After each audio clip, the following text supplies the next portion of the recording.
Okay, tēnā koutou, tēnā koutou, tēnā tātou katoa. Welcome everyone to this data access workshop for the Children and Families Research Fund, round 7. We have quite a few of these workshops, and welcome to all of you still joining on Zoom. We've got a lot of you on Zoom and a few in the room here. So I just wanted to let you know before we begin, I'm Sarah Gerritsen, ko Sarah Gerritsen tōku ingoa. I'm the Associate Director of Growing Up in New Zealand. And we are going to have quite a few of us from the team presenting today, and also I've got colleagues from the Ministry of Social Development as well. The aim of the workshop is really to get you thinking about how do you make a successful application to the fund. So what is the information you need to put into your application, and what are the tools you can use really to help you make the best application for success in this funding round. Just want to let you know we're recording the workshop, so afterwards you'll be able to look back on that. We'll email it out to everyone who registered, and also it'll be up on our website. Also, we're going to leave questions till the end, just so the speakers can get through their content. So if you've got questions, please add them in as you go. You're welcome to do that in Zoom if you're joining us online. Or if you're in the audience, just jot them down and we'll have some space at the end to address all the questions. I think that's everything for the introduction piece.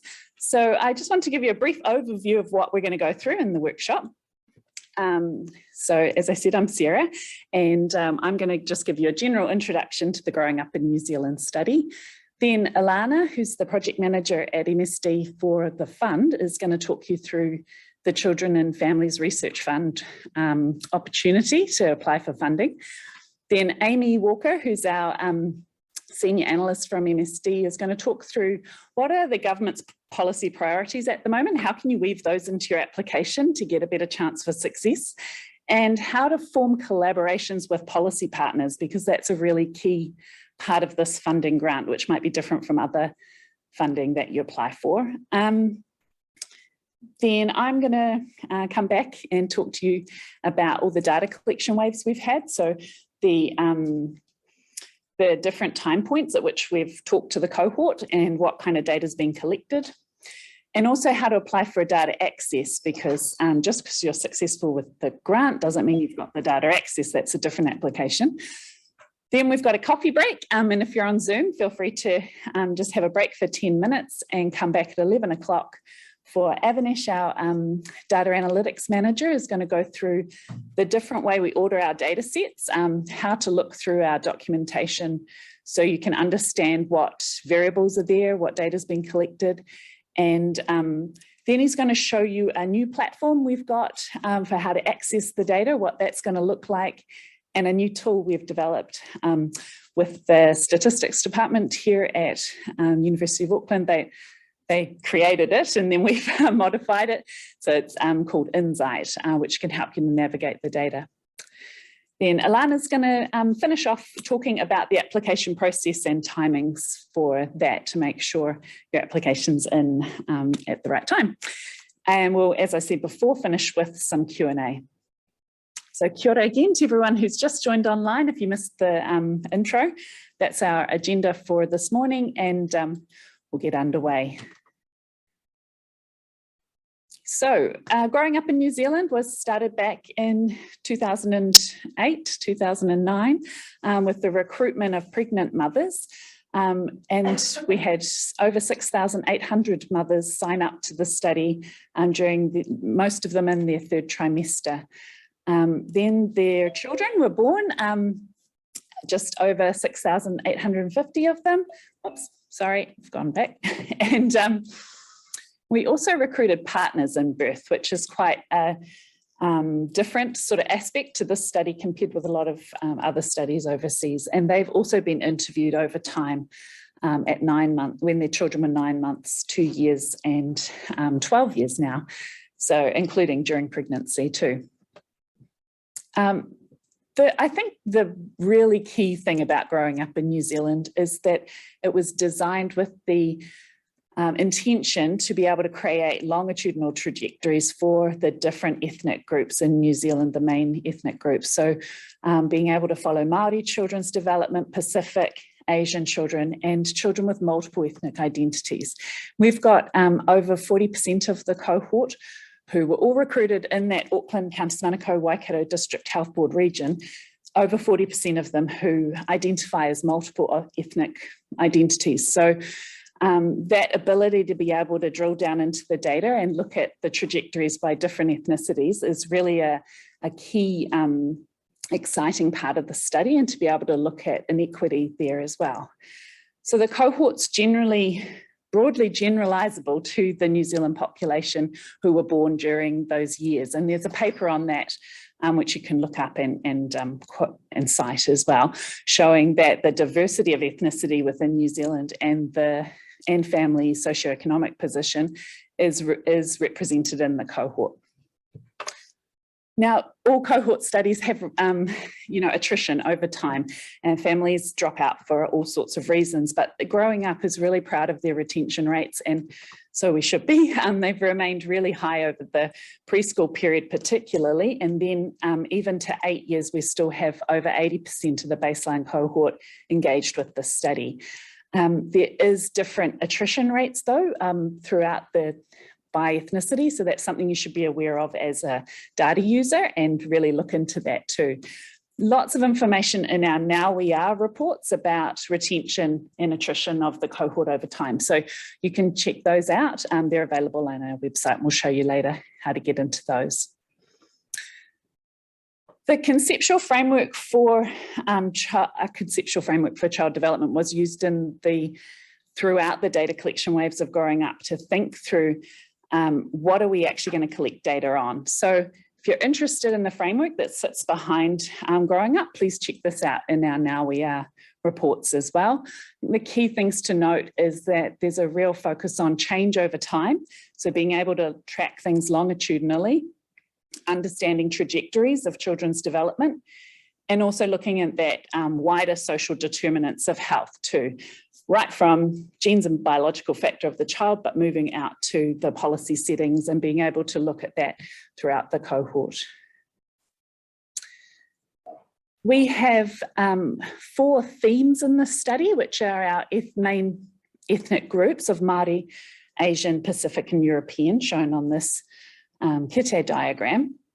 And then we have our domains going vertically, which show the areas of interest that we've collected data in, or our areas of research expertise that we've collected information on. So there's our family and whānau domain, societal context, education, health and wellbeing, psychosocial and cognitive development, and then our final domain there of culture and identity.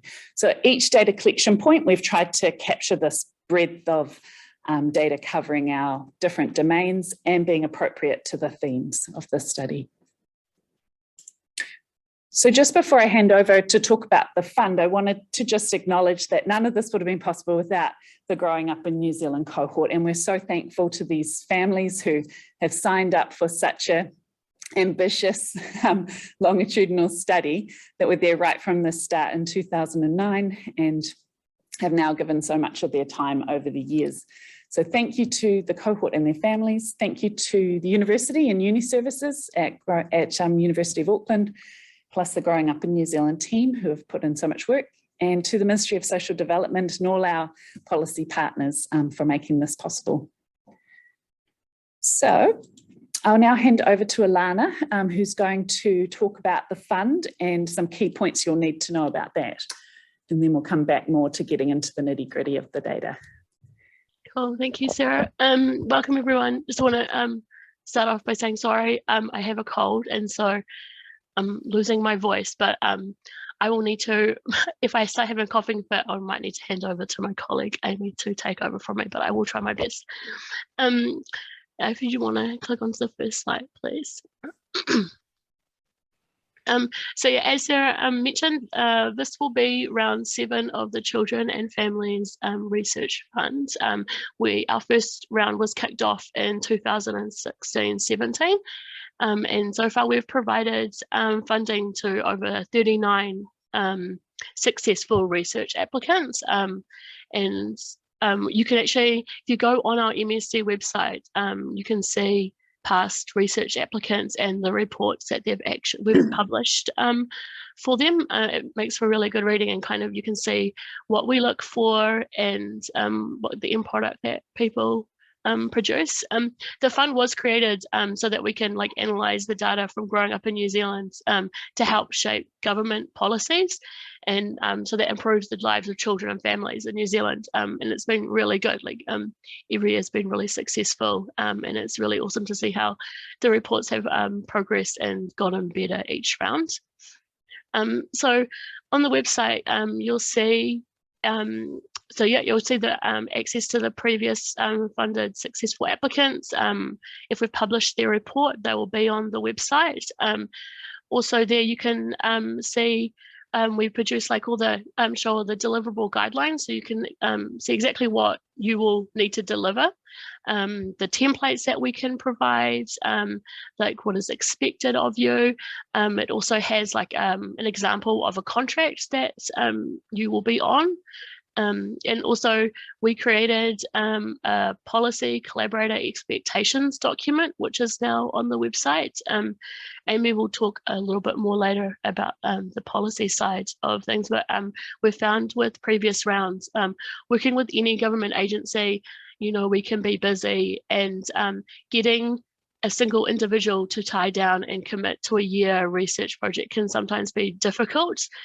So we've created this document to be very clear with your policy partner what is expected at a bare minimum from them, and so that there's from the outset they know exactly what they'll need to do, and so it's really clear as you move through the journey of your contract. And if there's any changes, moves around, they're expected to make sure they hand over the work to another individual.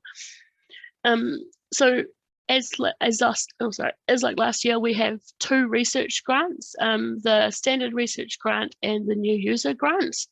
The standard user grant, you can be funded up to 125,000 per proposal. And this standard user grant is aimed at users that have used the GWINS data before, or is familiar with it,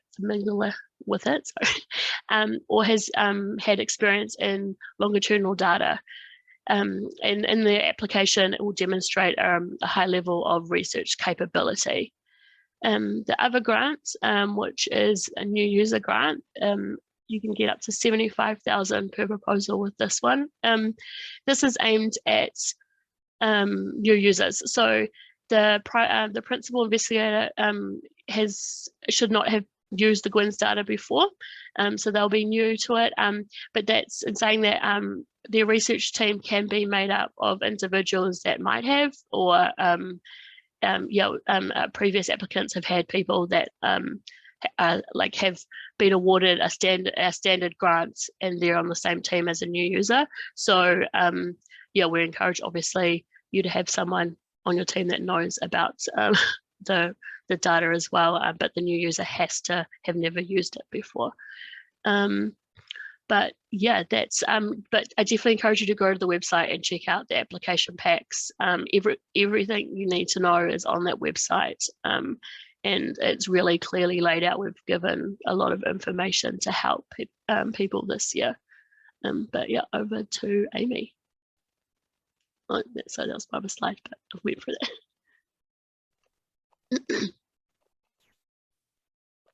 Thanks, Alana. You did great. So kia ora, everyone. My name is Amy. You may recognize me from the academic world. I see a few names in the chat that I recognize. So hello. I am a senior analyst here at MSD, and one of my roles in that is as the program manager for Growing Up in New Zealand. So I'm just going to have a quick chat with you about the current government policy priorities and how to form collaborations with policy partners. So next slide, please. Thank you. So you'll see on this slide, it's a bit of, it's a lot of text, so apologies already. But all of these have got links. So one of the things that you'll notice is that we have a link at the top to the Child and Youth Wellbeing Strategy. So all of your applications need to tie into this strategy. The good thing is that the fund itself is designed, the study itself was designed in response to this strategy. So it should be quite easy to do that. And you want to think maybe strategically as well about how you might tie into that strategy. So one of the suggestions that I had was to have a look at their latest annual report. Because that'll show you where they're at, what they're currently funding, what the sort of the current projects within that strategy they're working on at the moment, and that might give you some sort of ideas as to where the government as a whole is kind of going. Then when you start talking about agency specific priorities, if you've not worked with an agency before, that might be a bit daunting to try and figure out like what they're doing. So as a starting point, I have a couple of suggestions from key agencies that you might be working with, though this is not an exhaustive list and you can work with others too. As to areas where you might go to have a look at some things. So one of the first suggestions, again, in terms of thinking about this strategically, is to look for what their stated strategic priorities are. So jumping a little bit down the list, the MOE link there is their wellbeing and education. So this is a stated strategic priority for the Ministry of Education. So within that, you could look at things around the conditions that are associated with higher levels of well-being, as a for instance, right? Like that could be sort of a question or a way of getting into some of that priority stuff. Then you might also think about more national strategies, such as the New Zealand Health Strategy or the New Zealand Disability Strategy, or you can look at specific programs that the agencies are doing. So thinking about where the agencies are placing their focus in terms of funding and budget. So I've given I've given 3 examples here. So MSD's, you can see our current work program in the first link. The second link is about our wellbeing budgets. That gives you some ideas of specific initiatives that we're funding at the moment. And OT's, so Oranga Tamariki's current work program about strengthening their oversight there too. Okay, I think that's it for that slide. Next slide, please. Thank you. So you may already have policy connections, and if so, that's great. But if you're new to sort of making connections with policy, that can also sound like a daunting task. So I would suggest that your first port of call is to send us an email. So at researchfund@msd.gov, .nz, I should say. And in your email, if you include what your idea is for your project and what agency you feel it aligns with, that will help us to give an idea as to where we should be sending out emails and to get somebody who can work with you.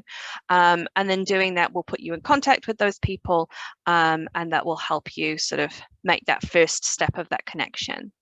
In terms of once your connections are made, as Alana says, you want to think about your engagement, and part of that is about checking in early in terms of checking in early and checking in regularly with those people. So part of that is a strategic, or I guess logistical thing around the fact that people in government move around quite a lot, as you may be familiar with already. And so that gives you an opportunity to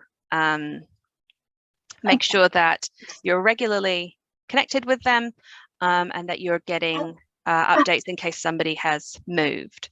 The other thing too is when you're engaging, is to talk to your policy partner about what their overall development timelines are. So if they maybe have a key date for when they need some advice to a minister by, when they have a piece of legislation that is due, all of that sort of stuff is always good for you to have in your kind of mind in terms of how you will develop your research plan. And also thinking about asking them about their key stakeholders in there as well. So who are they working with? Maybe it's other groups within their own agency, and maybe it's other agencies as well. So those kinds of things will help you shape like what kinds of information you should be looking at, how you might tease some of your findings out, and also maybe when it would be best to sort of stage some of your deliverables too, so that they kind of fit in with the policy development timeline. Then you can with that, all of that kind of key information, build that into your overall plan.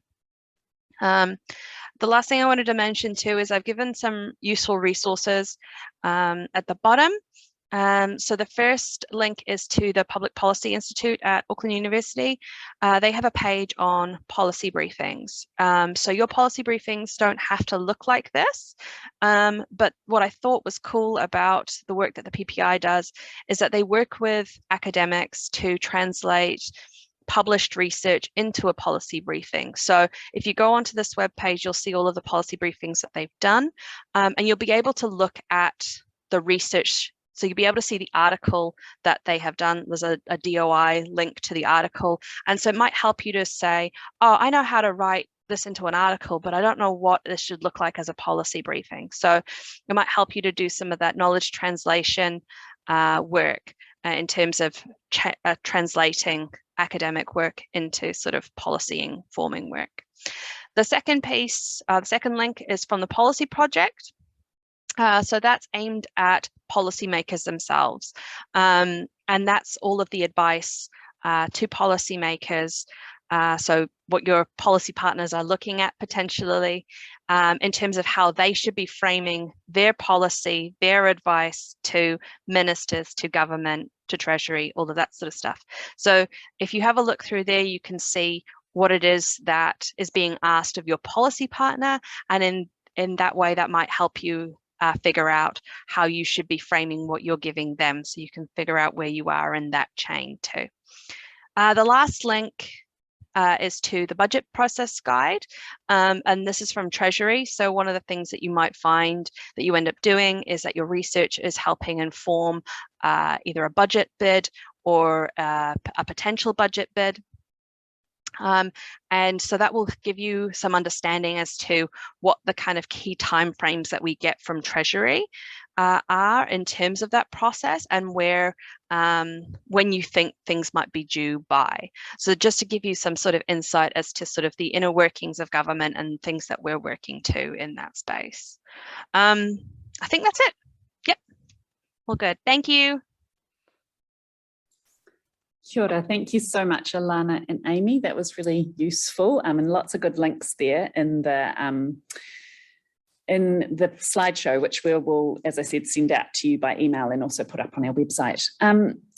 So I'm just going to give you an overview of the data we've collected in Growing Up to start you thinking about what kind of variables you can use in your to answer your research questions, and also maybe what covariates you need to consider, and how to see what other research has been done as well. So we are currently in the middle of our 12-year, or towards the end of our 12-year data collection wave now, where we've gone back to the families when their children are 12 years old. That data is not going to be available until the end of the year. So that'll be in the next Children Families Research Fund round 8. So round 7 is up to this 10-year mark here on the slide. We've collected data, as I said, antenatally, and that was face-to-face in the home with the mother and the partner. Then perinatal, they linked data in from the hospital records. So some child measurements, we collected samples from the child, or well, actually the government collects the samples, the blood spots for the children, and then we've linked with their hospitalisation. Then the 6-week and 35-week, there was a telephone interview with the mother to collect some key data about the birth, about how things are going with the child, with breastfeeding, etc.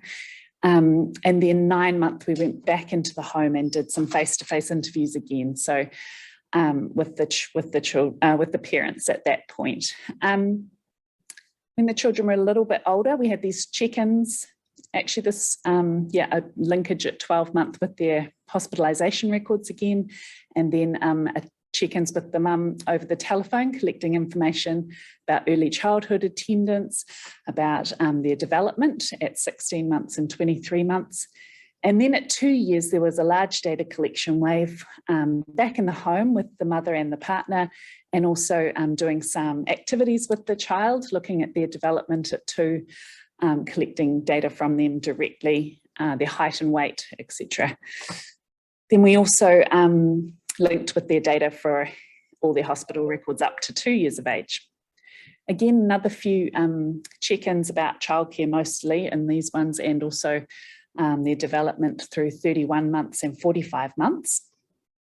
And a big data collection wave at 54 months, which is 4.5 years of age. So this one, the mother was interviewed in the home. And when we say mother, that might change over this period, which will be clear in the data sets. You'll be able to see that if it's the same person who originally signed up for this study here, or if if the primary caregiver of the child's changed.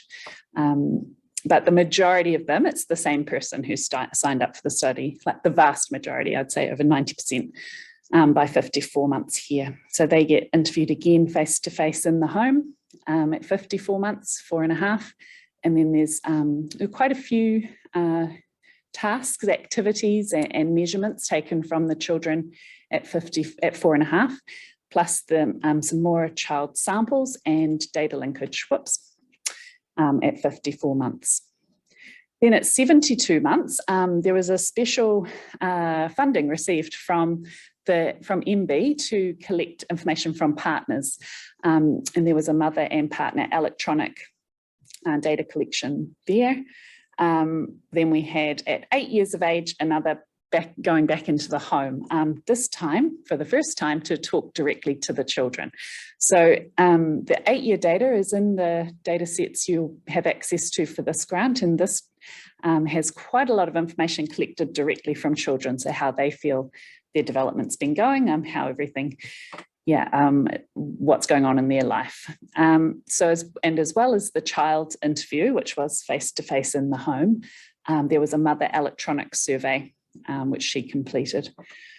And again, because we were in the home, we could collect the child samples and do the height and weight measurements for the children, and waist circumference actually at 8 years, plus link to the hospitalisation records. Now, at 10 years, we weren't planning on doing a data collection wave, to be honest. But COVID struck in early 2020, and the country went into lockdown, and it was kind of a snap decision was made that it would be really great to get some information from the children in the cohort about how are they going with lockdown. And I'm really glad this decision was made, because it's such an interesting data source that we have now, where the children were sent a survey to fill in the lockdown period. So I'll give you some more information about that soon. And then at 12 years of age, we've done completely electronic collection because of COVID as well. But this time, the mothers and the partners as well have had quite long questionnaires to complete. Plus the child themselves has done a longer questionnaire than they did. And we've utilised Zoom for the child electronic interviews at 12, so that they can, actually work with an interviewer to complete the questionnaire if needed.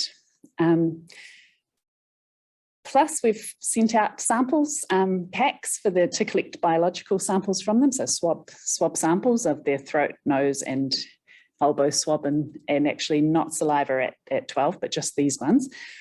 And we're going to link to their data as well. So that's just to let you know what's coming up. If your question that you're planning might be better suited to the next round, you'll know what we've got. So this slide is really cluttered, but you can come back to it, if needed later, to look into the details. But I just wanted to give you a feel for the broad range of topics that's collected in Growing Up. So up the top here, and sorry, those in the room might have trouble viewing this, but it's just saying we've got quite a lot of demographic information, obviously, about these 3 main participants: the mother, her partner, and the child themselves. also collected information about who's in the household at different points, so that's there too. Then employment and income of the mother particularly, but there is quite a lot there about the partner too. Their health and other government service use, so the use of different support services, in particular education services, what's available through schools. Big section here on housing and neighbourhood. So what do they have a connection with their neighbourhood? What kind of places do they go to, the children? And also around their housing, sort of the ownership and tenure, but also the quality of housing. This section here is about culture and identity. So information collected on how connected the child feels to the cultures that they identify with and how that's expressed. The children's sleep, activity and diet, quite a lot about that in the early years particularly. Then children's health and well-being, a whole lot of measures there. Plus the mother's health and well-being. That's actually 2 sections there on the mother's health and well-being. So if you're interested in that, there's a lot of data there. Particularly around mother's mental health, but also any substance use, alcohol use, etc. Then a large lot of data here collected on family relationships and support. So how is the parenting going for these families? What kind of support do they have for their parenting? And the final box down there is around children's emotional and social development. And with that, a lot of the tools as well, which I'll show you soon. So a big point to note is that the information is child-centric. So even though I said there was a lot collected on mothers, it's generally in relation to their child and their parenting ability, or functioning. So it's not a study of women particularly, but in relationship to their child. So the child's the main focus of the study, and you'll see in the Children and Families Research Fund that the way you word it should be in relation to the child's health and well-being. So there is this focus on child health, development and well-being throughout the study. And we have information on the parents, which are the partners, which I'd said earlier. So I'll tell you a little bit more about our COVID wellbeing survey. This was collected during, or just after level 4 lockdown in 2020. And we wanted to cover off, we wanted to find out directly from the children themselves about how they were faring in lockdown. There's been a lot of information collected about the general population during lockdown. A lot of agencies did some great surveys over this period. Ministry of Health in particular had a wellbeing survey, but it didn't include children. So this was a great opportunity with this cohort to get out and find out how are they doing with this connection with schoolwork. How do they feel about returning to school after the lockdown? What was their device use like? Did they have access to devices? That was kind of a big question at the start of the lockdown. And what were they doing on their devices? We knew they were engaging with them for schoolwork. What other things were they doing? What were they accessing on devices? Sure. On the devices, yeah. That question too. Why was standing reading if there's a lot of that data wasn't captured? Is that right? Or there was an issue with the link in the survey? That's right. There was some missing data. We're doing the follow-up now at 12, but I don't think that they were able to get that. I don't know the actual details. Does anyone in the room from the team know how many? That's right, there was an issue with that link. Because this was all done on the fly, it was, there was, a lot of, building the plane as you're moving with this survey, and yes, you're right, there was some missing data, and I can't remember the exact things about it, sorry. I didn't write that report, but it will be in the report. Yeah. I was just wondering if there was a follow-up, because it would be amazing to see. Follow-up would have been good. Yeah, but we weren't able to do that until they turned 12, until this collection now, which we are getting a lot of really interesting data about devices at 12 years of age too, because I guess the older they get, the more content they have exposure to. However, even this, what we have got there showed that the types of apps they were using were not always age appropriate. And so it's very interesting. We also collected other activities they were doing with their families and how they were managing to stay connected or not with their friends during lockdown, their changes in eating behaviours and attitudes towards food, what the children liked or didn't like about lockdown, what were they worried about and most excited about during lockdown. So trying to get the positive and the negative aspects of that. And overall, really, the impact when we had these measures of their well-being, so depression and anxiety levels, and also their psychological distress at 8 years of age, how had that changed by the time they got to 10? And then now we'll have the 12, so we can have a nice trajectory across. Although you can't really say we're out of it currently at 12, so it'll be good to get our 16 data where hopefully we're not in the same current state of COVID still impacting on our lives. But, you know, there's no doubt this generation has been very impacted by COVID. So this is, you know, just one data point which can hopefully build a bigger picture once we look at it in the context of 8 as well, of the 8 and the 12. A few things to note if you are thinking to use this data, and the reason why I'm focusing so much on this one is because we have done data workshops on the previous collection. So if you're actually more interested in the 4.5-year data, then go and check out the workshop that was done on that data. But a few things to note about the COVID wellbeing study is that most of the data, well, all of the data was collected in May. So I don't know, sorry, why it says March up the top. It's just an error. It was all collected in May, even though the lockdown was in March. So this is them thinking back to what it was like during lockdown. So there is that recall to take into account. Most of the data was collected during alert level 3. And then the last little bit was collected when we actually moved to alert level 2 and they're back in school.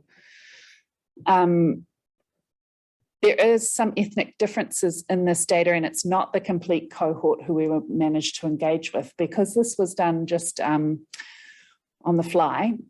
We sent out the email to the mothers for whom we had email addresses for. And so we had 2,421 children complete the online questionnaires.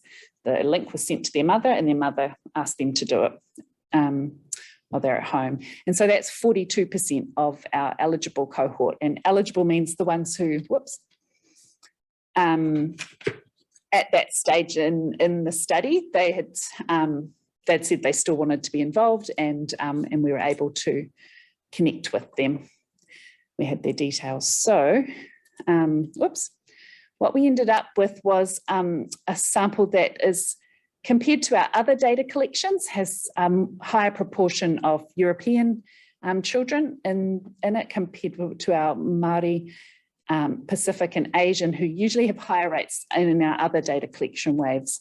So that's just something to be aware of if you're looking across the data collection waves, especially as well, that you'll be missing quite a few of our Māori and Pacific children in this particular data collection wave, particularly Pacific. But the ones who did answer gave some really interesting findings. And you may have seen, if you read the report or saw the media around this, that our Pacific children fed really well in lockdown, particularly because they had larger bubble sizes and more support for their schooling and also just generally. So do go and check out the reports online if you're interested in the COVID wellbeing survey, and come to us with questions, and I'll redirect you to someone who could actually answer that one. Beyond the, or looking back further than the COVID survey, in the earlier data collection waves, we included a lot of standardised measures or questionnaires that have been asked in other studies and found to be validated for this age group generally. So the work we've done with them now is when we've had these standardised questionnaires, so perhaps you score them up to get a scale or something like that on a derived variable. We don't want you having to repeat that work. So we've already written up the documentation for quite a lot of our technical, those questionnaires and tools. So to access those, all you need to say is in your data application that you're interested in using them in your study, and then we can give you the specific technical documentation about them. So how do you do the scoring? Is there a derived variable already on the data set that you can use so you don't have to do it yourself? So I've listed them here, and these first two columns are all the ones that are available currently. We keep adding to this. So the more our team uses the data and other users use the data and give us derived variables, we're adding them in. So anthropometry is a big one, which people have requested in the past and we didn't quite have ready, and now we've got that one. So definitely if you're wanting to use the height, weight, BMI variables, they're there, up to 8 years of age from birth. And quite a few others. If you're not sure what they mean and you're thinking they might be interesting, you can always check out the Data User Guide, which has a summary about them as well. It's being updated all the time, so do come back to, or if you see one listed here that's not in the Data User Guide, just send us an email and we'll update you with the latest details there. What are some other new ones that are quite interesting? There's the NIH Toolbox is quite a large battery of battery tests on cognition. There's already been a manuscript with the psychometric testing written about that, so you want to check that out if you're interested in cognition. There's quite a few socio-economic variables in there as well. This time the DEP 17, which is how Ministry of Social Development measure to look at material deprivation that the children suffer. So what are they missing out on in their household? Things like shoes, clothes, etc., and food. Material well-being as well. We've got food insecurity too. Oh, I haven't got that one on the list. There's quite a lot. So basically, if you're interested in a specific tool and how it's been used before, get in touch. These ones here, we wanted to alert you to the fact we're still working on some of these. So quite a few of them require some complex analyses and validation. So unfortunately, they're not ready for this round, but they should be ready later in the year. So I presume for the next CFRF round, we'll have these ones. If you're particularly interested in them, do get in touch, because you never know.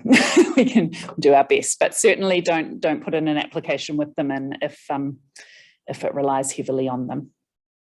I think that's it on the tools. Happy to answer more questions about those. The main thing is like what Alana said with the CFRF fund, is to check out our website, because there's quite a lot of information there on the available data that we have in our set. So if you click on this Using Growing Up Data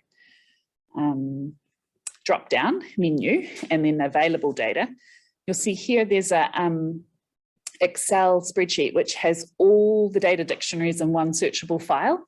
So if you open that up on your desktop, you'll be able to search on keywords, and I do this all the time, just like food, and then find lots on food, or eat, find lots on eat. You know, whatever you're interested in, you can then bring up lots of all the questions that are related to that topic.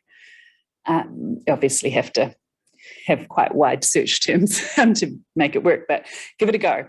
And then also, really good idea is to look at previous research projects and reports on our website, as well as the MSD one. So this is the link again to the MSD website, where they've got the previous CFRF projects that were funded and their reports.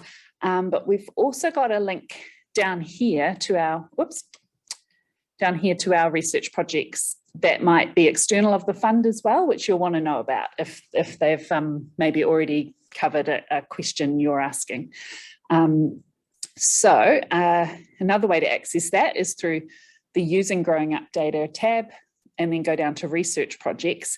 And there's this search, these search boxes here, where you can type in any keywords. The domains as well are hiding behind there, sorry. And it'll show up, each project, when it was started, you know, and a bit more about it. So there are hundreds maybe of them listed on there, but a really good way to look at what other research projects have gone through our data access application process and might be underway. So these are not ones who have had their research published necessarily, but they're research that's underway. So if you find one that's in your area and you're like, oh, I was going to do that topic of screen time and child language, you can either contact the authors and say, well, is there something else that you weren't able to look at, or is there a gap there still that needs looking at? You know, there's so much to do with this data that I'm sure we can find something. Also, the published articles are really helpful to see how it's been written up previously, and particularly the methods and things like that. So check out our research findings tab and click on published articles. Then these are listed currently by domain. So, but there's quite a lot of overlap. So just go to your domain of interest. If you're health and wellbeing, say, click on health and wellbeing, all the published articles in there are listed. This has just recently been updated. So if you've been there previously and gone, oh, there's not a lot of published articles, there's now a lot. So do check those out. And, you know, again, contact the authors if you want to discuss it further. I'm sure that they'll be open to that. Okay, just before we break, I'm going to go through the data access application process and the kaitiaki principle in particular, just to alert you to that. So as I said before, alongside your application for the fund to receive the funding, there's an application for data access. And this is for anyone wanting to use the Growing Up data. There is a committee called the Data Access Committee who are an independent body who assess the applications. The chair of that's Professor Jane Harding. So when you make your fund application, you need to be thinking also about right down to these details of the data that you're requesting from the Growing Up study. This is kind of an overview of the process that you'll go through. So to get access to Growing Up in New Zealand data, you have to tick a box saying that you've attended a data access workshop. So you're all there now, or watch the video, actually, I think it says now. So yeah, if you've done that, excellent. Then you complete the application form, which is in the pack for the fund. We do a quality check of that application in our team. So Joey, who was here, she'll be around, is our data access coordinator. She does a first check to make sure you've completed all the boxes, etc. Then it goes to one of our research team and someone in our biostats team who just double check that the variables you've requested are there and there's nothing missing, basically. Then it goes to Data Access Committee for review and approval. Once they have approved it later in this year, then and so actually it only goes there. What's kind of missing in here is that for the CFRF users, their research funding application has to be chosen. Then we do the review and we send it to Data Access Committee. So once it's gone through that, then there's a process of getting a contract signed with MSD and with Growing Up in New Zealand about the data access. So we have a different contract around access to the data just to ensure that it's going to be in safekeeping. We create a user account, or you create a user account for yourself so you can get into the University of Auckland's system, and we onboard you to the data platform. Avinash will speak more about this soon. And to do that, we'll schedule an onboarding session with you, so working directly with you to make sure that you've got access to the data and it's all working perfectly and you can get your study underway. As part of your data access application, you need to show that you understand the kaitiaki guardianship principle that we have at Growing Up in New Zealand, and that you're using the data in an appropriate way. So our this principle states, which is actually one of many principles written up at the start of the study by Professor Mason Drury. He was the chair of our kaitiaki group back then. We now we've continued that kaitiaki group too, and they just double check that you're using the data appropriately, you're reporting and analysing it in a way that is going to be respectful of our Māori study participants in particular, but also that you're really protecting that data and using it for the benefit of Māori. So I think a really good thing to do in this regard is to read an article that was written by our current research director, Sarah Jane Payne, on kaitiakitanga. So how do we protect the data that's been collected from tamariki Māori and their whānau? And that was just published in the Royal Society of New Zealand Journal. So there's the DOI to click on. Check that out, have a good read, and think about your research question in relation to Māori, particularly when you're filling in this section of the study. The easiest way to meet the kaitiaki principle is to have Māori on your study team. So please start now in thinking through when you're putting together your team, how can I work with Māori colleagues, Māori policymakers to ensure that we're doing all this. So how the research question provides benefit for Māori, well, obviously Māori are going to be the best place to answer that question. So if you've got them on your team, it will help you to do that. How will your research provide benefit to our other cultural groups in New Zealand, other ethnicities? How does it potentially create risk for Māori? And how have you identified those and mitigated them? And also, the same question for our other ethnicities. What the committee is looking for is that you've thought through this process. How are you making sure that you're doing culturally appropriate analyses and that your interpretations are useful to Māori as we've kind of all signed up to under the Treaty of Waitangi when we're using government data or government funded data.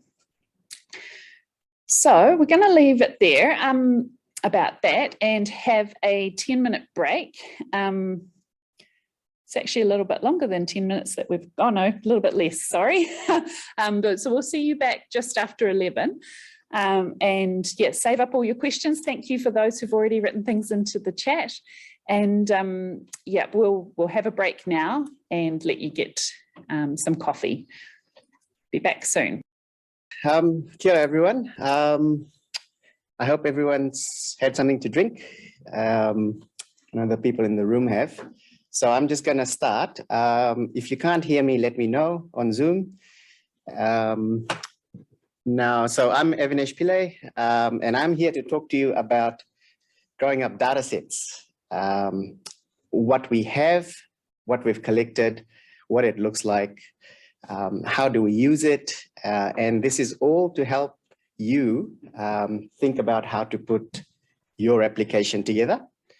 And most importantly, it's for you to think about the people resource that you'll need on your application, the collaborations that you might be thinking of, and whether you have the right team to help you make the most out of the growing up data and answer your research questions.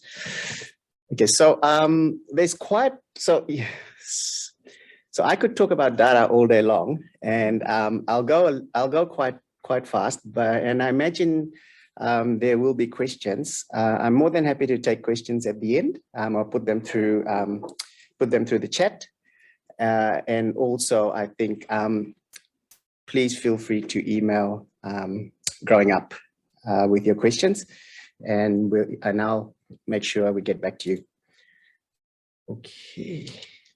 Okay, so some of you might already know about the Growing Up datasets. Most of you probably won't. So I'm going to start with this slide. This is meant to give you an idea of the datasets that are available in Growing Up in New Zealand. It's meant to give you an idea of the amount of data that has been collected since the antenatal period. And as you can see, we have 8 major collections so far, We are just about to finish our 9th major collection, which is the 12-year data. And within each collection, so for example, the antenatal phase, we collected information from mothers and from partners. And at the 9-month phase, you can see there's a collection of a whole lot of different data sets, again, from mothers and partners. The 2-year collection was quite a big collection, the 54-month one, and then the 8-year one, again, a huge amount of data collected.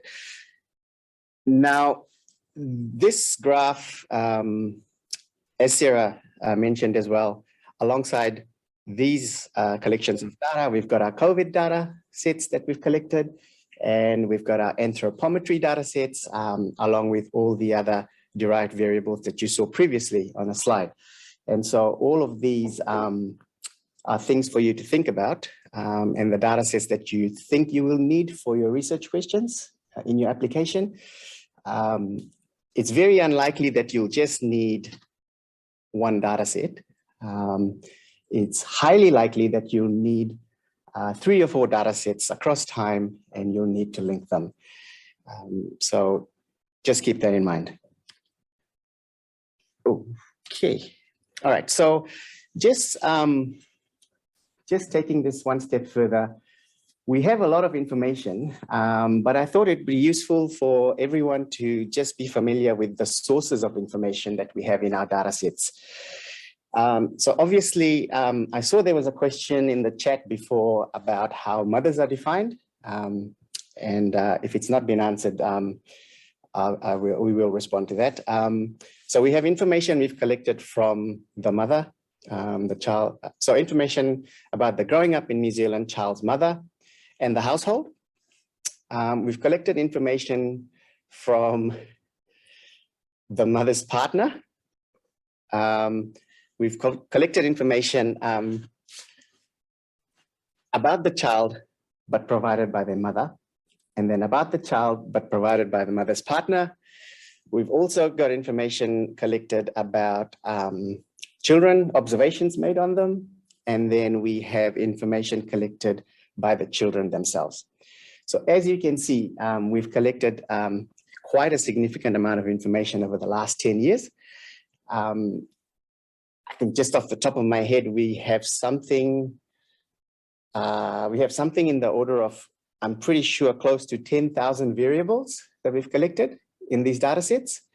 So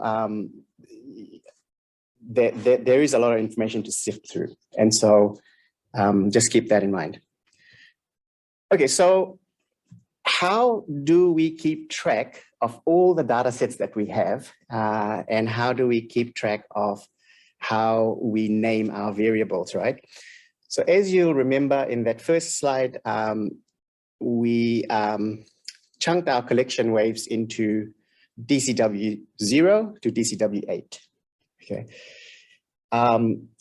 In this table here, we've got the data collection wave, the full data set name, the short name for the data set, so what you refer to if you're doing some analysis and you need to specify a data set, you'll call it DCW0M.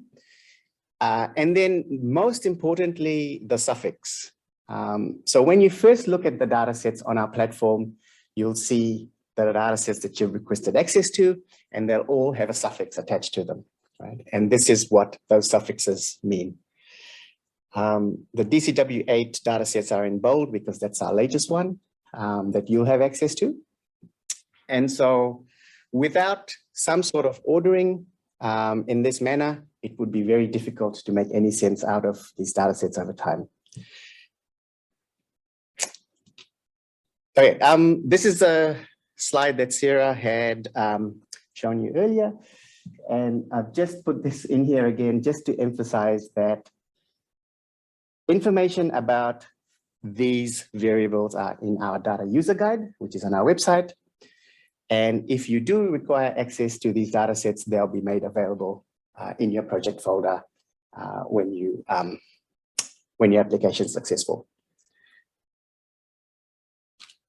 Okay, and documentation is a very important part of your application as well.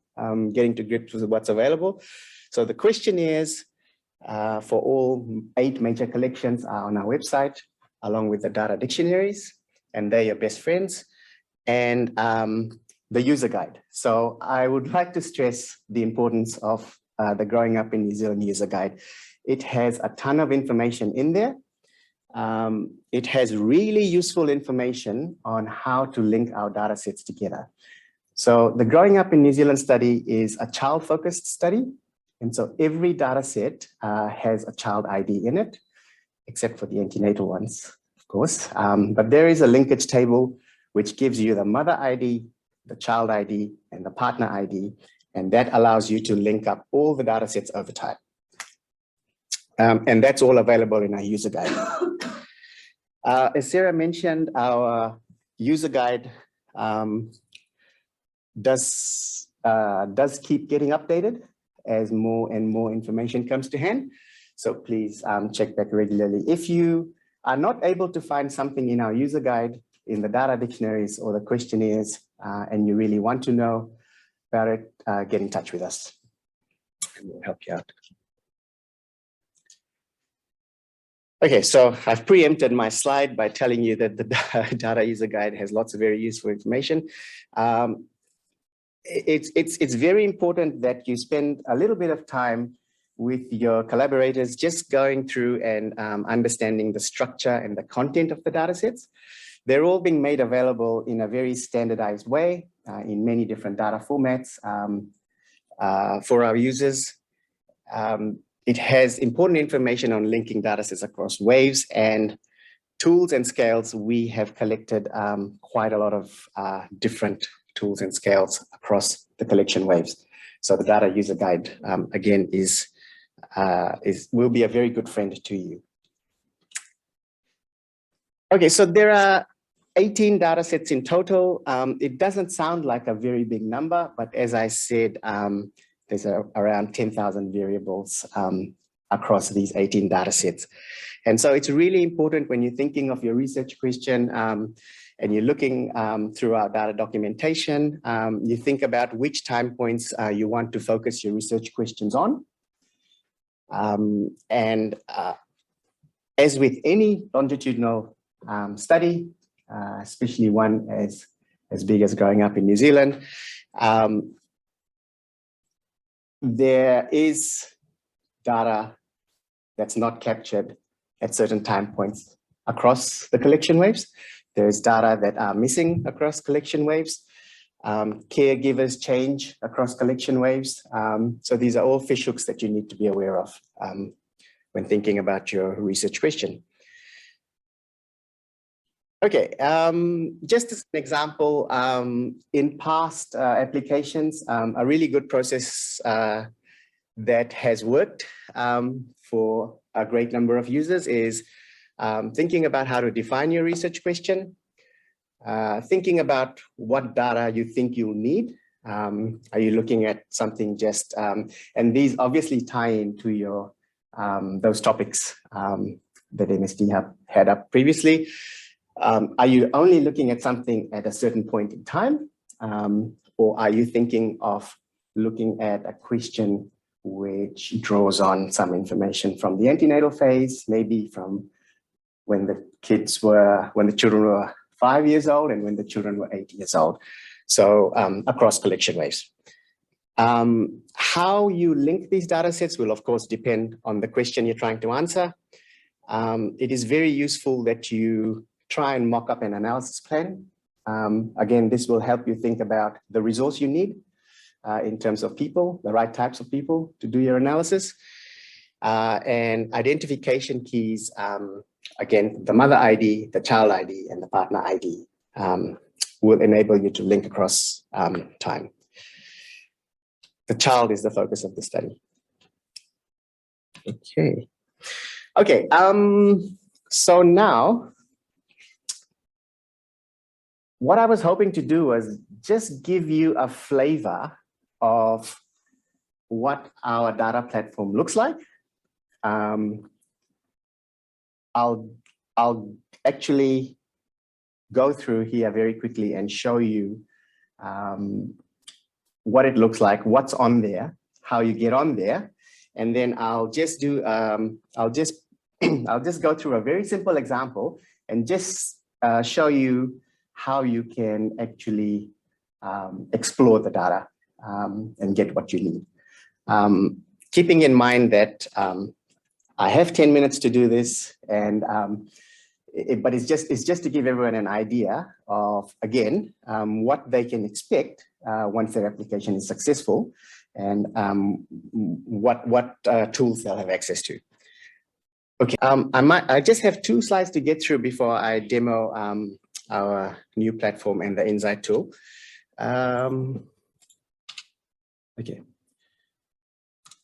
Okay, so our new platform, there might be people on Zoom who are existing users of our platform. And so there's no change to that. You can keep using our existing platform. There'll be no interruption to how you're accessing it at the moment. But Growing Up in New Zealand has a new data platform. It's with Amazon Web Services. And what it does is it provides a secure remote desktop session to access our data sets. And this is from anywhere in the world. You can access it with an application on your desktop, or you can access it via an internet connection and a browser. It's a secure environment. As with our previous platform, there is no clipboard or printing redirection. There's no internet or LAN access. And what that means is after you've done your analysis and you've put it in the folders there, let us know, and we'll release that analysis and output to you securely. The system is maintained by the University of Auckland, AWS Cloud team. All your work is backed up daily. The operating system and all applications that you would need are all pre-installed. And the idea is if you needed a certain specific software to do your analysis with, and you had a license for that software, we can install that software for you on this platform. Okay, so I'll just preface my demo with this very simple example. So let's say I'm thinking of putting in an application, and I thought of a research question, and the research question is, are children allowed to cross the road alone? Okay. Now, what data do I need to answer this question? The data I'm thinking of is my 8-year child proxy mother data set. So the information about the children answered by their mother at 8 years of age. I've gone through my data dictionaries online. I've gone through the user guide, and I've gone through the questionnaire. And I've determined that the variable that I'm interested in is SF29 with the suffix Y8CM, okay? And the way I'll answer this question is I'm going to tally up everyone who said yes to this question. And then for my denominator, it'll be the total number of people in that data set. And I'm going to remove those who said no or did not provide an answer or missing. Okay, so as I said, you can access our secure desktops through either a link like that or online.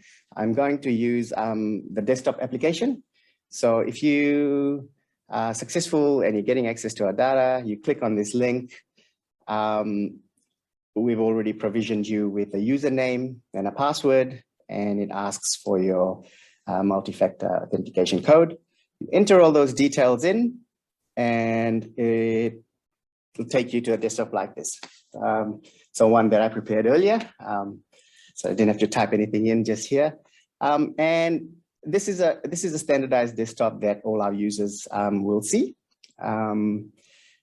There's a folder on there which has the data sets that you've requested access to through your data access application. And so in this case, I've asked for the 8-year data, and it's in a folder there for me. We provide data in various formats. So we provide them in SAS formats, data sets, SPSS data sets, or RDS files, which are data sets for R. Okay, as well, we have a tool called Insight on this platform. So Insight is a tool developed by the University of Auckland and the Department of Statistics, and the tool has been adapted for growing up data specifically. And so the version that's on this platform is very can be used very easily with growing up data. So as I said before,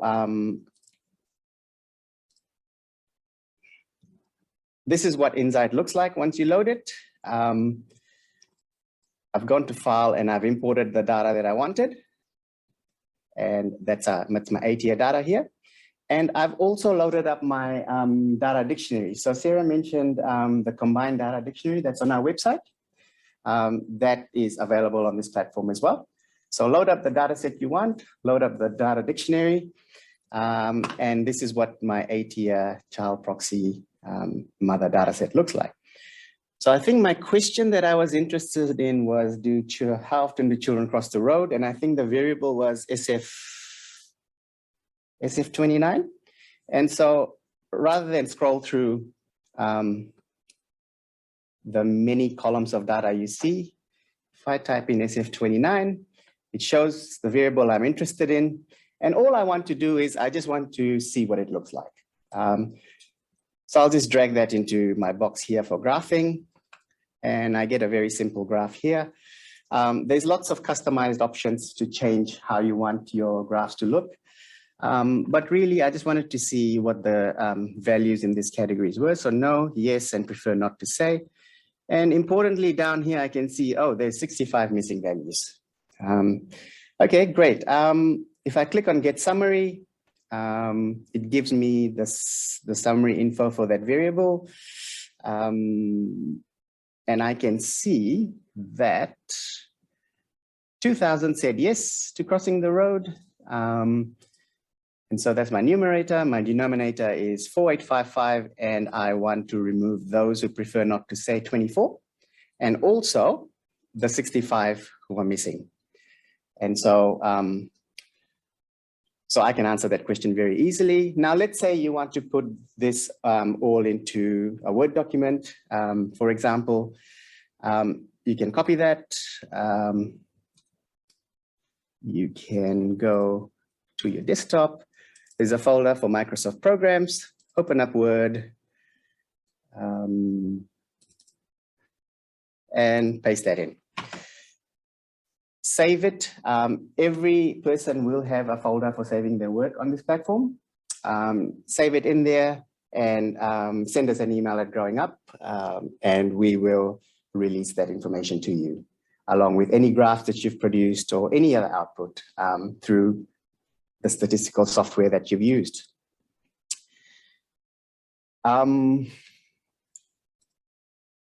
You're probably wondering why there aren't more icons on this desktop. There will be. So you have access to RStudio, you have access to Insight, you'll have access to Stata, and we are working on getting access to SAS and SPSS. So we have quite a variety of software available on there. The beauty of this AWS system is you can, let's say you spend 5 minutes on here, 10 minutes, and I've had enough. I'm going to come back. You can just close this off.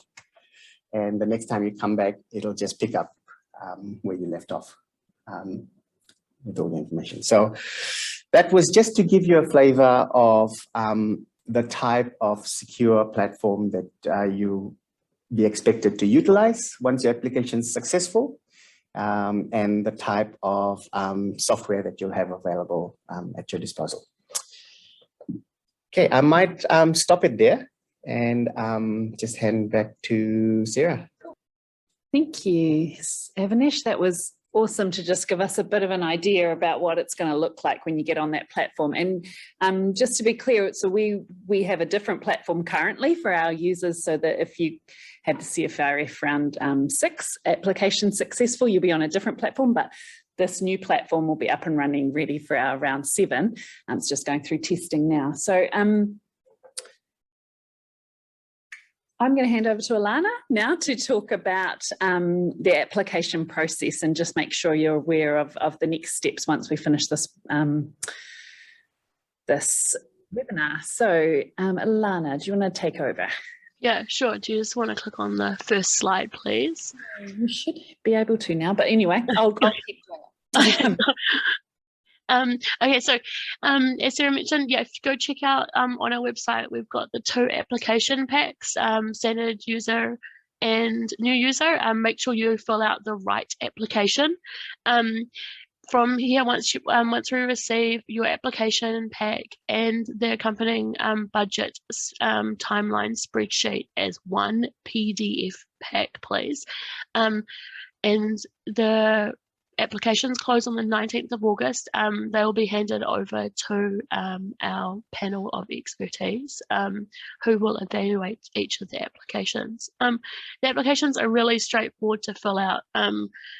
And we have an example of a previous user that was successful in getting a standard research fund. So go and have a look at the application. It's got all of the information in it that pretty much help the panel give her the funding, and it will show like methodology, the research questions, everything in it. So yeah, I would recommend to go and check it out. Sitting on the panel this year, we will have individuals from Ministry HUD, so Housing and Urban Development, Ministry of Health and Stats, and I believe 1 individual from Justice, and then we have 2 people from MSD, and then our chair, who is the previous Children's Commissioner Director. And so they will be critiquing the applications, and they will also, inside the pack is the evaluation criteria that they mark the applications against. So again, have a look through that, because it pretty much will tell you exactly what you will be marked against. Some helpful tips, what the panel looks for, and having been through every year looking at applications, when I look at some applications, I can tell straight away where some will be marked down. So make sure that everything's fully filled out. If there's a question and there's not an answer against it, you will be marked down for that. So follow the instructions and fill it out, include signatures where required. When I know Sarah mentioned before about research and making sure culturally you've been sensitive and you have the right expertise on your research team.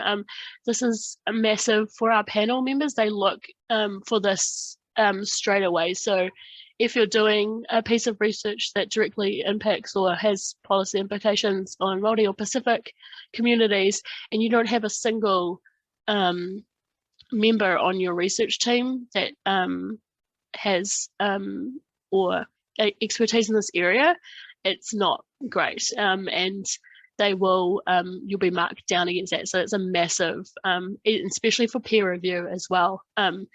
You need to ensure that culturally you have the right expertise on your team. Think strategically and about deliverability. So is what you are wanting to research and the work you want to do is achievable within a year? Can you meet the timelines?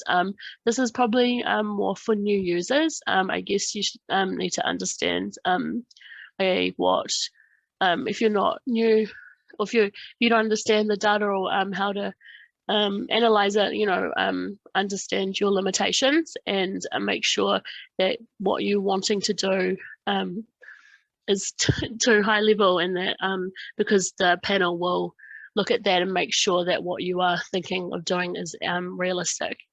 Sure you include independent peer reviewers. So if and that it's, I think we need to think when you think of independent, if you're an applicant from the University of Auckland, sorry, and you choose, and they might be an independent person from your team, but they're still at the University of Auckland. We kind of want a little bit more independent than that, preferably someone a bit further afield. And also when part of the application talks about how you're going to disseminate the findings, and Amy brought up earlier about engaging with your policy person and talking to them about key dates.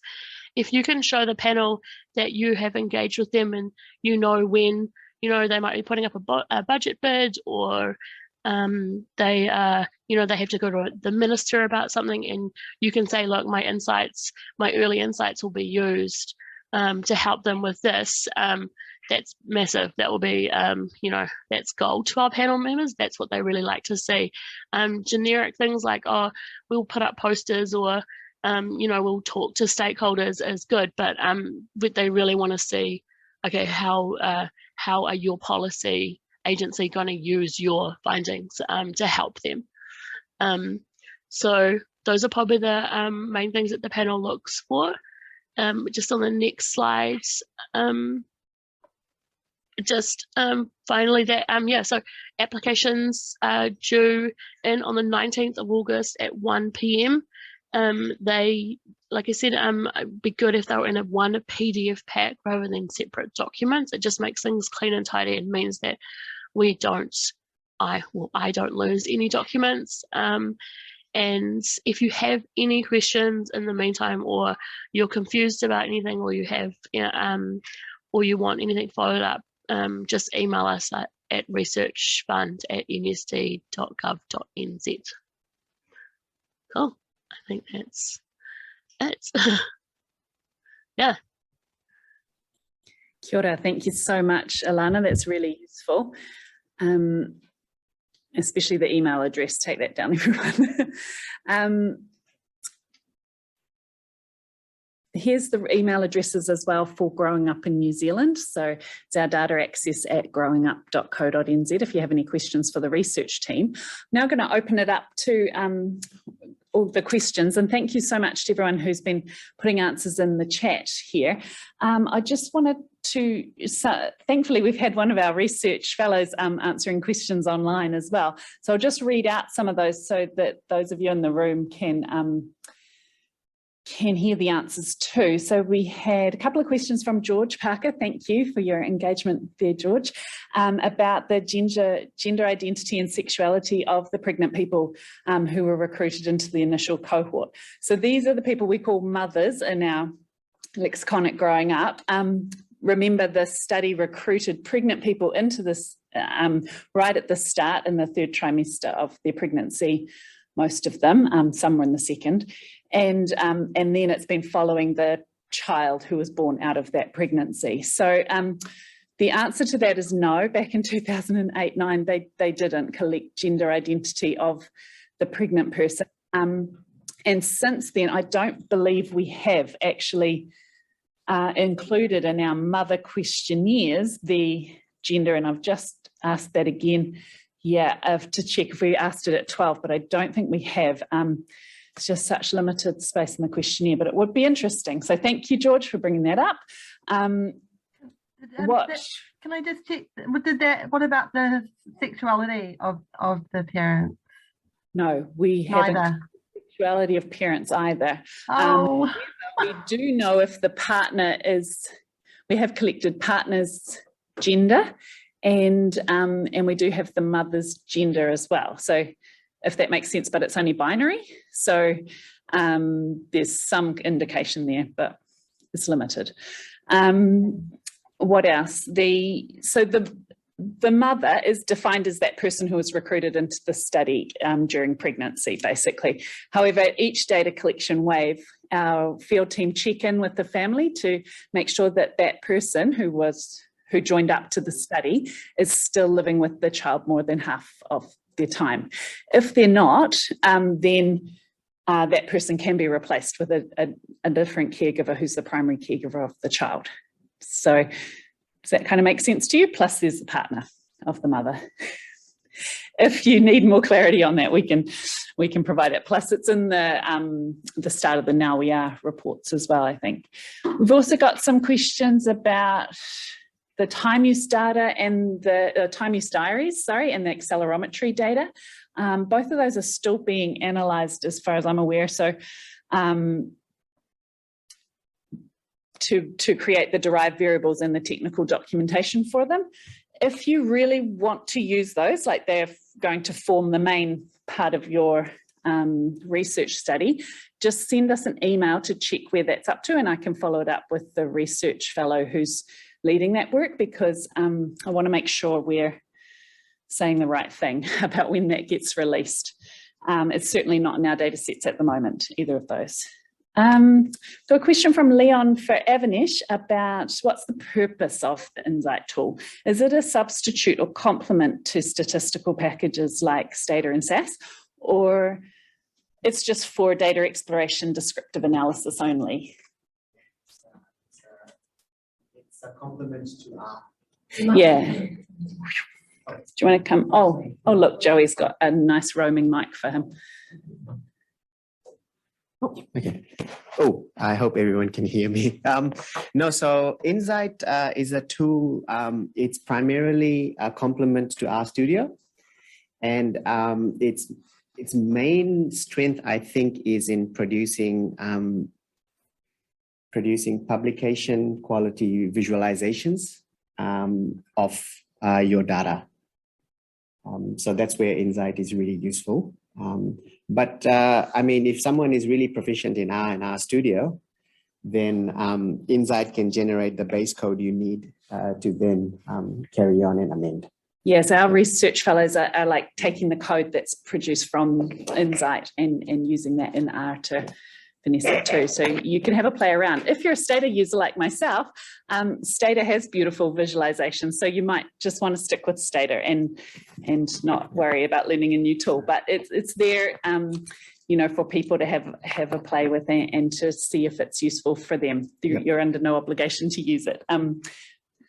Sorry, Sarah. I might just add, Insight is a free piece of software, and it's available for free download on the University Insight website, so people can have a go. And yeah, you could have a go now if you'd like as well. It's just that you won't be able to import the growing up data to it unless you're in that secure platform environment. So that's why we've uploaded it on there, and with our data dictionaries all integrated into it. Okay, there's also a question for you, Alana, about whether you've considered doing a 2-year grant rather than just 1 year to allow people more time. Yes.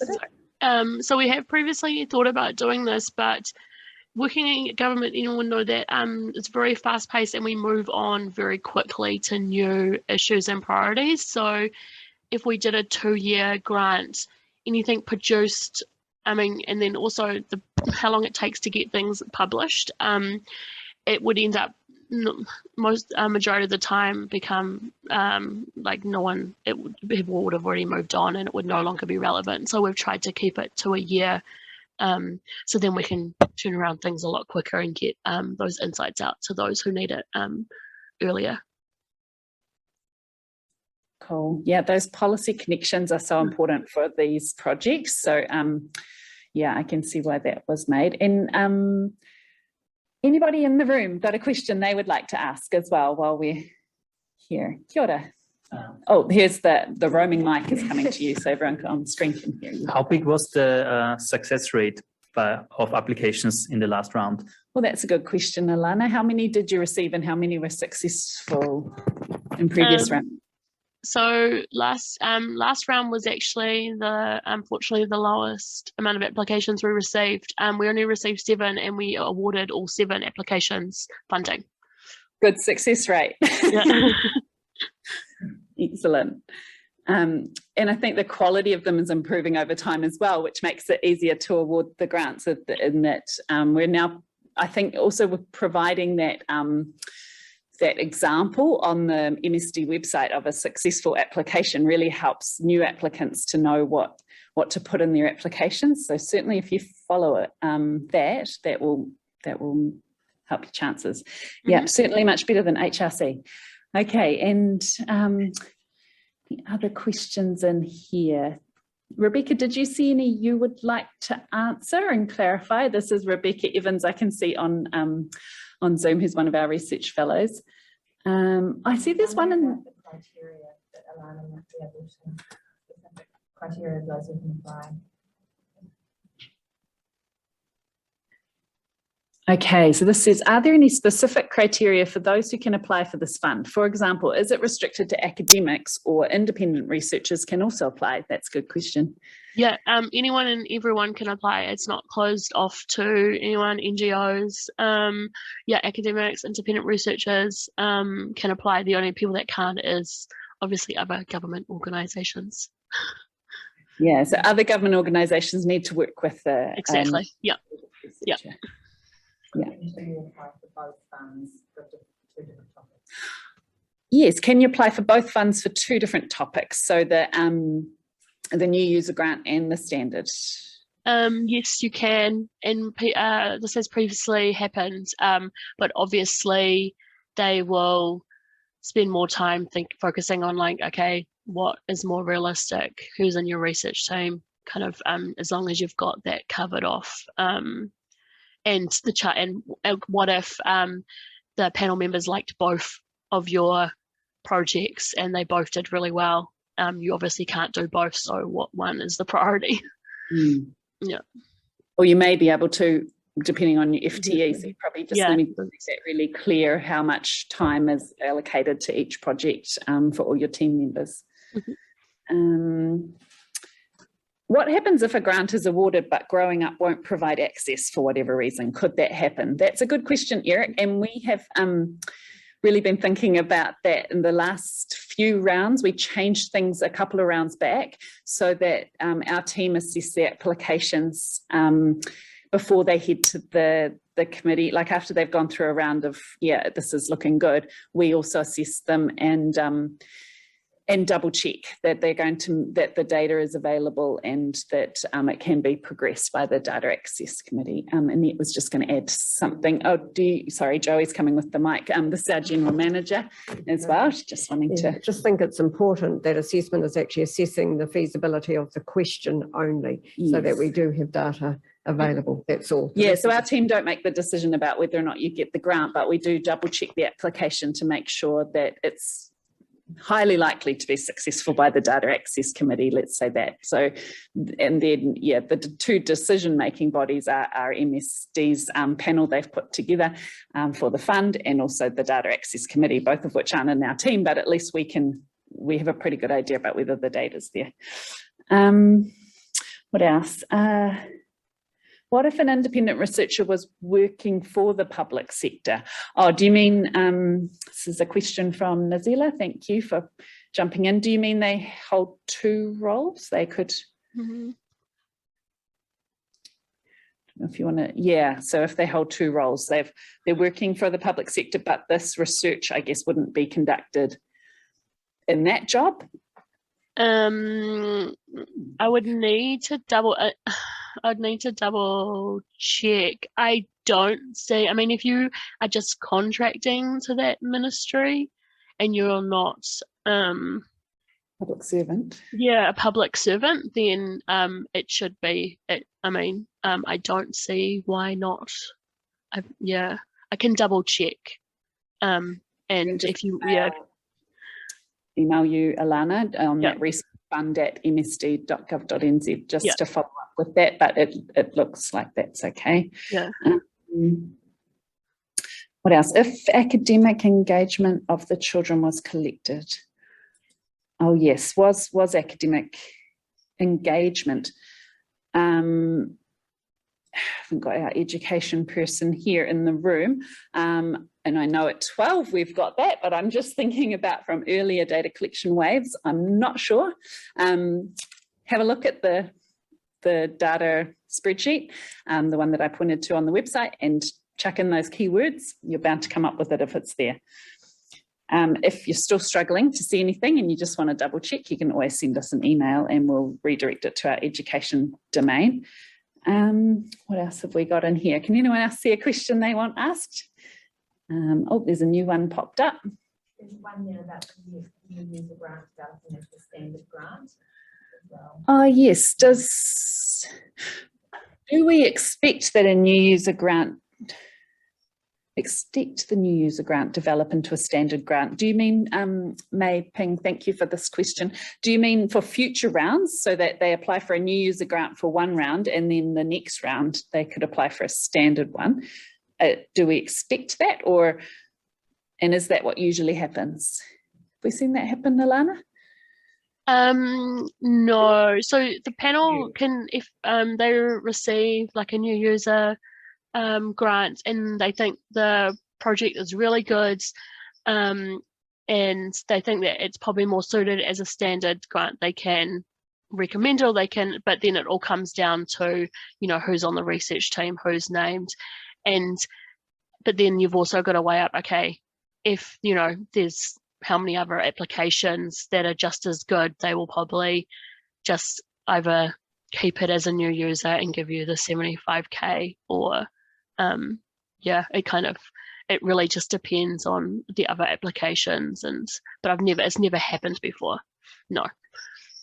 How many rounds have we had the new user grant available? Only 2? Maybe, or 3? And I think this is the third. Okay. Third round.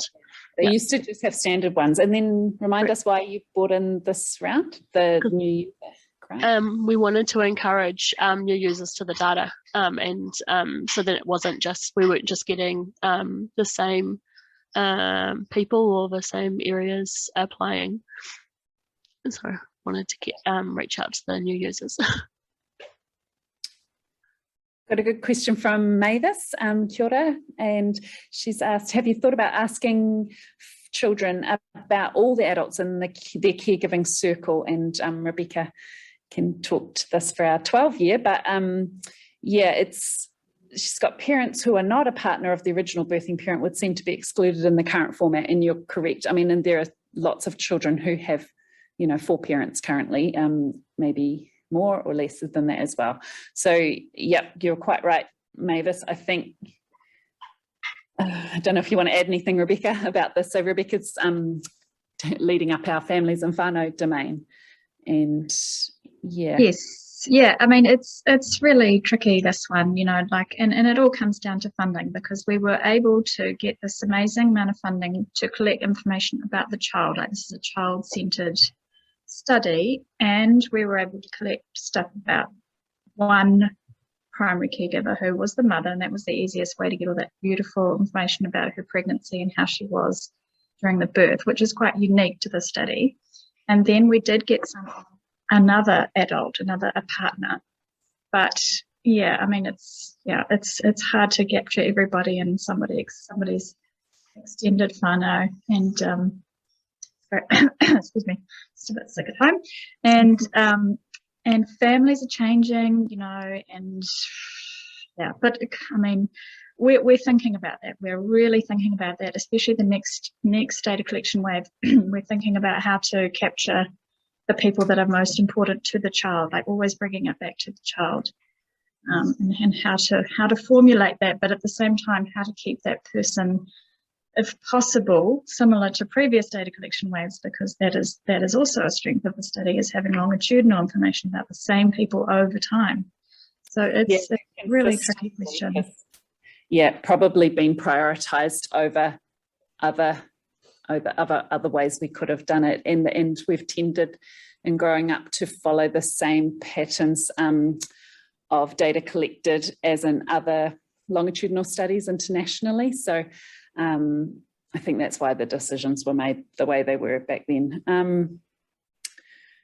What else have we got here? Certainly, you know, as the children become rangatahi now, you know, and we think to the future, we are going to be focusing in more on them, but also in their wider support networks. What have they got around them to support them?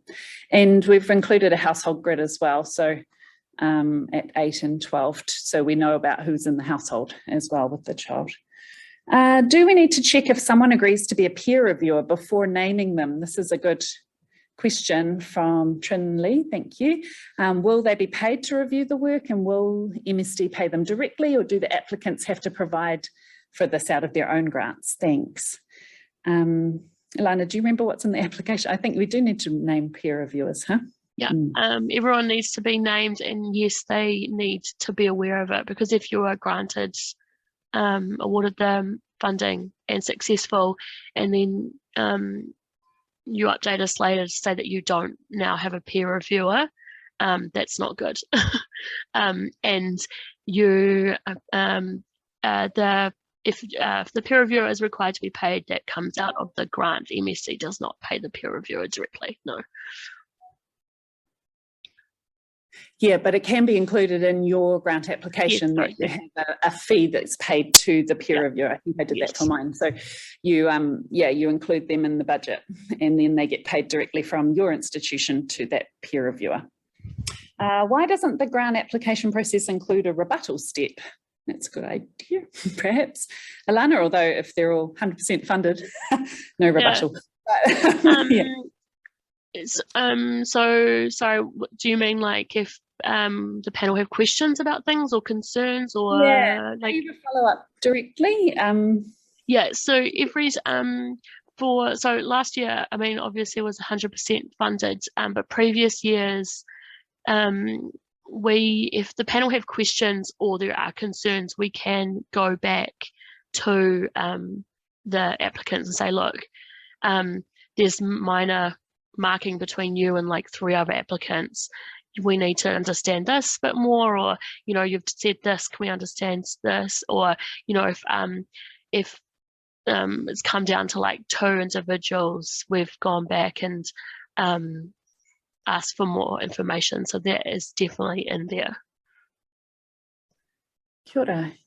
Can you see anything else, Sarah, that I've missed? I think that's all the questions in the chat. And did anyone have any other questions out here on the floor? Do use our email addresses if you want to follow up with us as well. On our website, there's also previous data access workshop videos. So if you're particularly interested in the earlier data sets, or you're a keen bean, feel free to have a look at those, as well as all the documentation there. And yeah, we're more than happy to help you out if you get stuck. So kia ora. I think no reira, tēnā koutou, tēnā tātou katoa. I'm just so grateful for you all for coming along today, and thank you so much for your engagement. I wish you all the best for your applications. Look forward to seeing them, and working with you further on this. Kia ora. Thank you, Ilana. Thank you, Amy, and have a great rest of your day.